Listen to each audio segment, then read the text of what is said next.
Something smells good. This looks amazing. So, how was your day today? The salmon was already on the plate. I don't know why I remember that detail so clearly.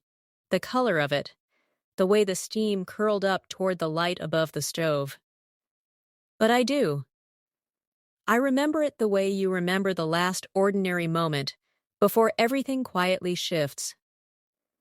He came through the door at 7:12 that evening, jacket over one arm, phone in hand, wearing the exact same easy expression he had worn every single night for 11 years.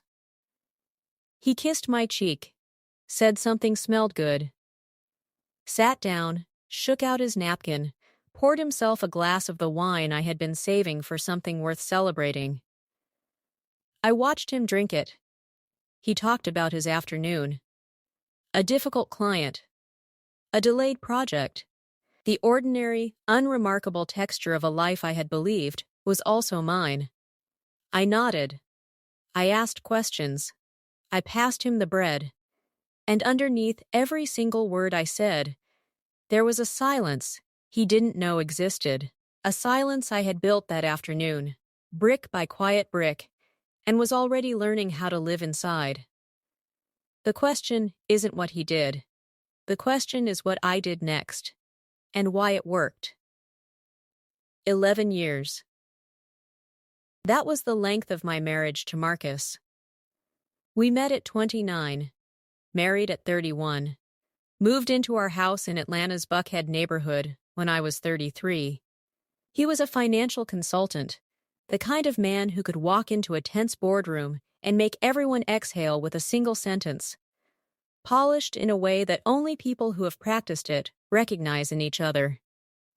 I had found it compelling once. I had found a lot of things compelling once. I was a corporate compliance officer. My entire career was built on finding what people didn't want found. Hidden transactions, misrouted funds, documents that said one thing while the money said something else entirely. I was very good at it. The email arrived on a Thursday evening. It had been forwarded by his assistant, a young woman named Tara, who had, without realizing it, left the original thread intact beneath her message. A vendor confirmation. A company name I had never seen. Meridian Acquisitions Group. And at the very bottom of the page, listed as a billing address, our home. I closed the laptop. I went back to the kitchen, poured a glass of wine, not the good bottle, the everyday one, and stood at the counter in the dark for 11 minutes.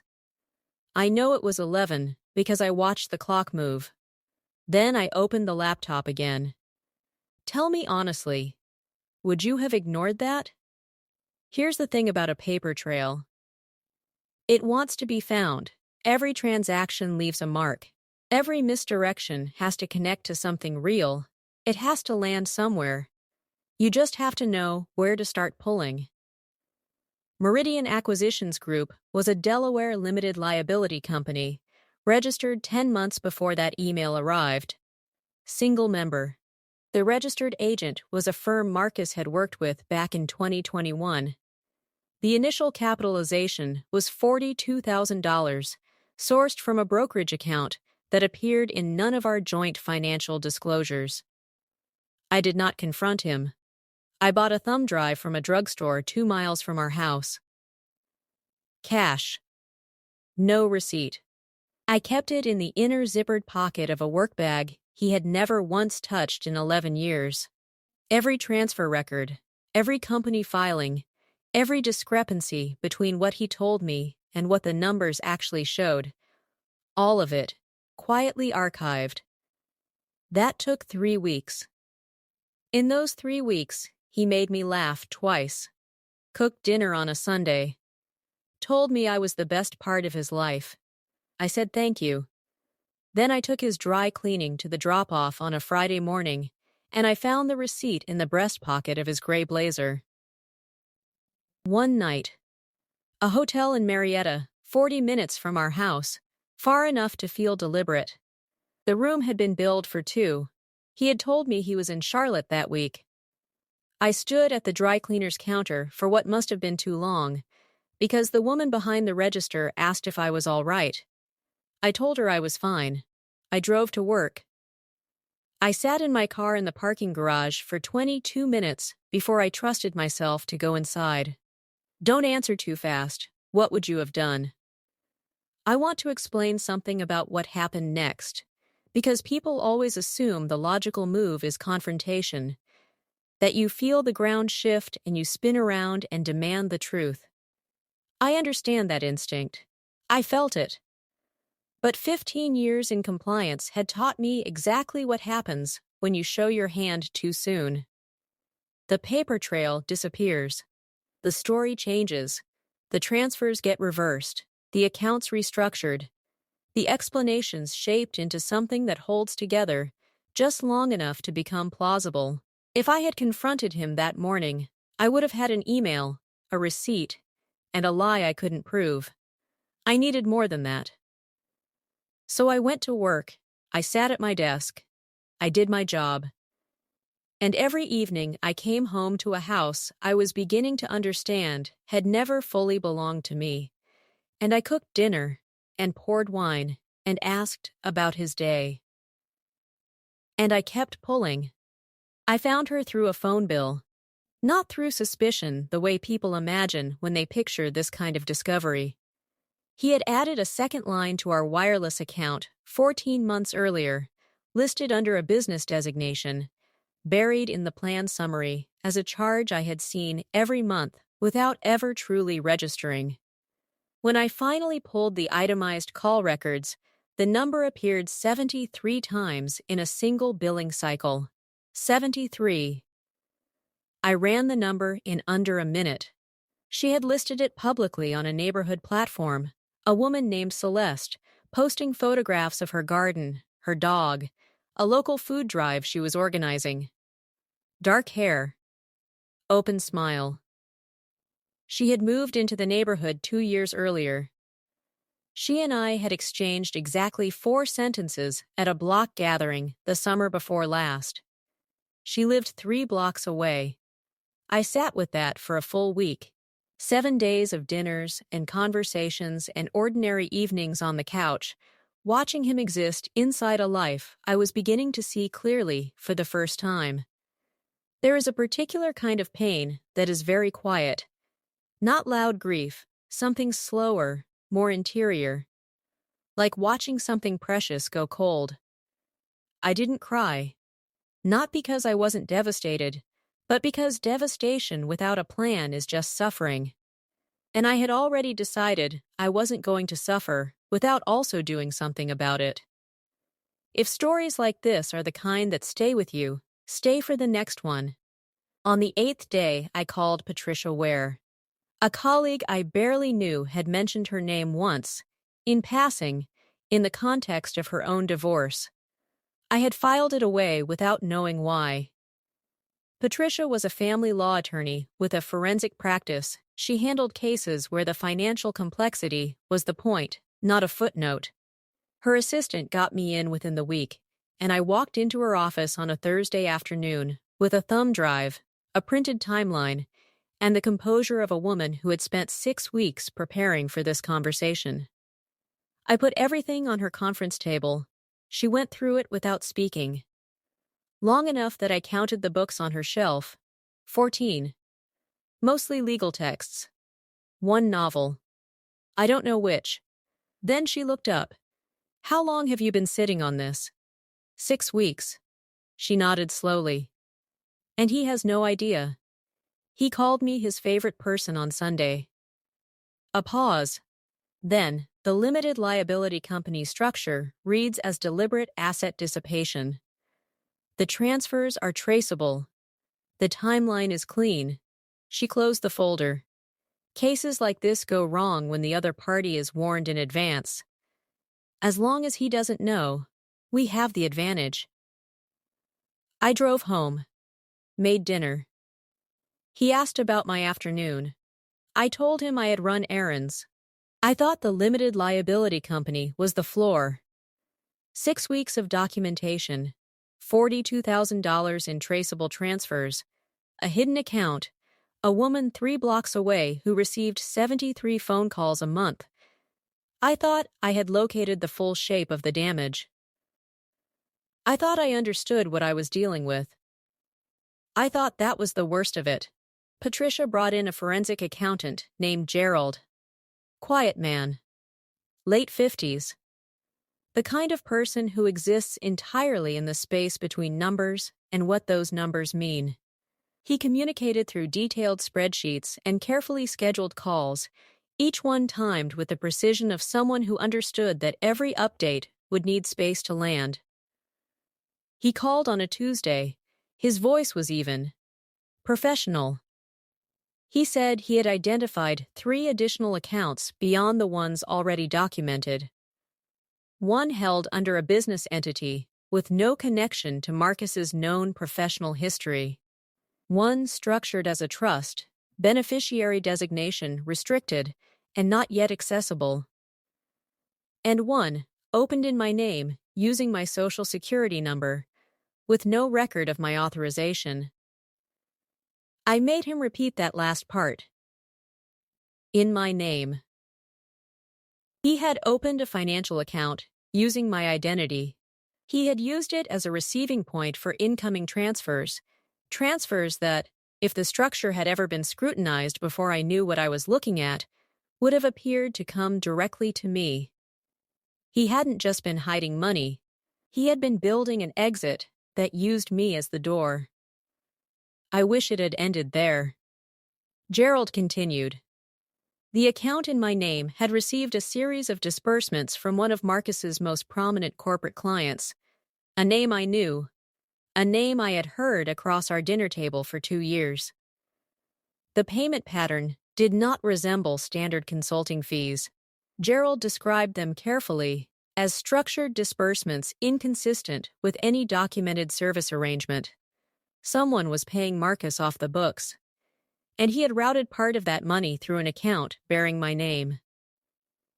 I asked Gerald for the total, across all accounts, all transfers, all 4 years of it. He told me. I sat down on the kitchen floor. Not a chair, the floor. I needed something I was certain was solid. $260,000. I thought about the vacation we had postponed, the renovation I had agreed to delay, every conversation where he had explained, patiently, reasonably, why we needed to be careful right now, why the timing wasn't right, why we should wait. I had listened. I had believed him. I had adjusted my life and called it partnership. He had $260,000 sitting in accounts I didn't know existed, and something clarified then, the way cold water clarifies, that this was exactly why silence had been the only viable strategy. If I had confronted him after that first email, if I had shown him what I knew, he would have had months to prepare. He would have moved things, restructured things, told me a version of the story I might have believed just long enough for it to matter. He would have looked at me with that steady, practiced calm and explained everything away. Everything changed. Patricia served him on a Wednesday morning at 9:15. I was not at home when it happened. I drove to a coffee shop in Decatur, far enough to be somewhere else, close enough that it didn't feel like running. I ordered a black coffee I don't remember drinking. I sat in a corner booth with my phone face down on the table. He called at 9:47, then again at 9:51. 4 more times before 10:30. I didn't answer. On the 7th call, I picked up. He was quiet, not the silence of a man caught off guard, the silence of a man thinking very carefully before he spoke. When he finally said something, his voice was controlled, the voice he used in difficult meetings. We need to talk about this. We're talking about it. Through our attorneys. A pause. You've been planning this. Yes. How long? 14 months. I heard him breathe, a single, long exhale, and then he said the thing I will carry with me for the rest of my life. I didn't think you were paying attention. 7 words. And in them, the entire explanation. Not a confession about Celeste. Not about the accounts or the transfers or the account in my name. The real thing underneath all of it. The assumption that had made everything possible. He had looked at me across 11 years of shared dinners and quiet evenings and small ordinary kindnesses, and he had decided that I wasn't watching. He had been wrong about everything. I was paying attention to all of it, I said. Silence. We can fix this. There's nothing to fix. He said my name then. Once. The specific warmth he turned on like a faucet when he wanted something. Don't, I said. And I let the silence sit. He filled it. He always filled it. He talked about what we had built, about how this didn't have to be the end, about how people made mistakes and found their way back from them. He was very good with words. I had always known that. I listened to all of it, the way you listen to something you have already decided doesn't apply to you anymore. When he finally stopped, I said, "My attorney will be in touch." And I ended the call. I still wonder what you would have done, sitting in that booth. The divorce took 14 months to finalize. It was not clean, and it was not fast. He had resources, and he used them. There were depositions, counterfilings, a prolonged dispute over the characterization of the limited liability company. His attorneys were very good. But Gerald's documentation was better. 4 years of traceable transfers, $260,000 reconstructed in full, time-stamped and sourced and cross-referenced against every claim his team put forward. The court found in favor of asset dissipation. The limited liability company was unwound. All accounts were disclosed under court order. The trust's beneficiary designation was successfully challenged in discovery. Celeste's name appeared in the filing. I hadn't known until I read it on the page. I received the house. I received a settlement that accounted for what had been taken and what it had cost me to find it. I received, for the first time in over a year, something that felt like solid ground. The identity fraud referral went to federal authorities. That was a separate proceeding, a separate timeline, not mine to manage. I was interviewed once and asked to wait. I waited. The corporate client quietly ended their engagement with Marcus within 60 days of the divorce record becoming public. That record was discoverable. Anyone who searched would find it. In his industry, the kind of quiet damage that follows a public finding of financial misconduct is very difficult to recover from. It spreads without anyone having to say a word out loud. He would understand the irony of that, eventually. I didn't celebrate. I wasn't triumphant. What I felt was not victory. It was the feeling of a room after the noise finally stops. I repainted the kitchen last spring. A deep sage green, chosen alone in a hardware store on a Saturday morning, with no one waiting at home and nothing I needed to justify to anyone. The man at the counter asked if I needed help choosing. I told him I already knew what I wanted. I still cook salmon sometimes. I still open the good wine. The table is set for one now, and there is nothing underneath the evening that doesn't belong entirely to me. 14 months of silence. Some people think silence is what you use when you have nothing to say. They're wrong. Silence is what you use when you know exactly what you want to happen next, and you understand that speaking too soon would cost you everything. Tell me honestly, would you have made the same choice?